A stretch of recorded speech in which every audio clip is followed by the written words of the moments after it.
Vote কেন্দ্রের ব্যবস্থা, যাতায়াতের ব্যবস্থার কথা জিজ্ঞেস করলেন। ওনারা ওখান থেকে আপনার কোনো পর্যবেক্ষক দল আসবে না, তবে ইন্ডিপেন্ডেন্ট একটা দল আসবেন, যেটা মার্কিন যুক্তরাষ্ট্র থেকে এবং আপনার দূতাবাস থেকে, মার্কিন দূতাবাস থেকে ওনারা ঢাকা, সিলেট, চট্টগ্রাম এবং খুলনায় ওনাদের মতন পর্যবেক্ষণে যাবেন। But they are not the formal observers. ওনারা এমনি দেখতে যাবেন ভোটের অবস্থাটা কী, এবং আপনাদের ওনারা বলেছেন যে ওনারা এটাকে কংগ্রেসিয়ান আপনার সিনেটে ওটা রিপোর্ট করবেন। সার্বিক ব্যবস্থাপনার মধ্যে ওনাদের বেশি কৌতূহল ছিল পোস্টাল ব্যালট নিয়ে। পোস্টাল ব্যালট নিয়ে আমরা কি করছি, কিভাবে এগুলো কাউন্ট করা হবে, কোথায় আসবে, ক ধরনের ব্যালট, রেফারেন্ডামের ব্যালটের সাথে গণনার সাথে সময়সীমা কত, ইত্যাদি ইত্যাদি বিষয়, যেগুলো আমরা আপনাদেরকে নিয়মিতভাবে জানাতে চাই বা জানাচ্ছি, সেগুলো সম্পর্কে ওনাদের কৌতূহলটা ছিল।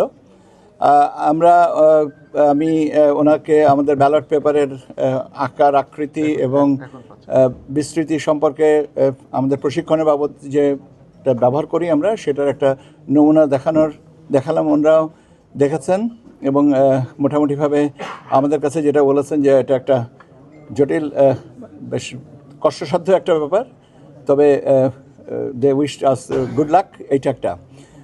এর পাশাপাশি ওনারা জানতে চেয়েছিলেন যে আপনার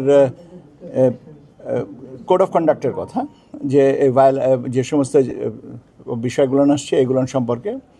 তো আমরা বলেছি যে আমাদের এখানে ইলেকট্রাল এনকোয়ারি, আমাদের এখানে কমপ্লেন্ট ম্যানেজমেন্ট সেল আছে, আর আমাদের কনস্টিটিউয়েন্সি লেভেলে আপনার যে electoral enquiry committee, electoral enquiry and adjudication committee, magistrates যারা আছেন তাদের সাথে যোগাযোগ করে এই জিনিসগুলোকে সমন্বয় করা হচ্ছে। আরেকটা জিনিস ওনারা জানতে চাচ্ছিলেন যে কোনো জায়গায় কোনো আইনশৃঙ্খলা বাহিনী বা কারোর কাছ থেকে কোনো ওভারডুইং, যে এর কোনো খবর আমরা পেয়েছি কিনা। আমি বললাম যে দেখেন, প্রাথমিকভাবে এই খবরগুলো আসে স্থানীয়ভাবে। আমাদের এখানে যদি আসে, এমন কোনো এরকম কথা হয় আমাদের নলেজে নাই। যদি এটা হয়ে থেকে থাকে তাহলে স্থানীয়ভাবে এটাকে নিষ্পত্তি করা হয়েছে, আর যদি স্পেসিফিক কোনো কিছু বলেন তাহলে আমরা এটার উত্তরটা দিতে পারবো।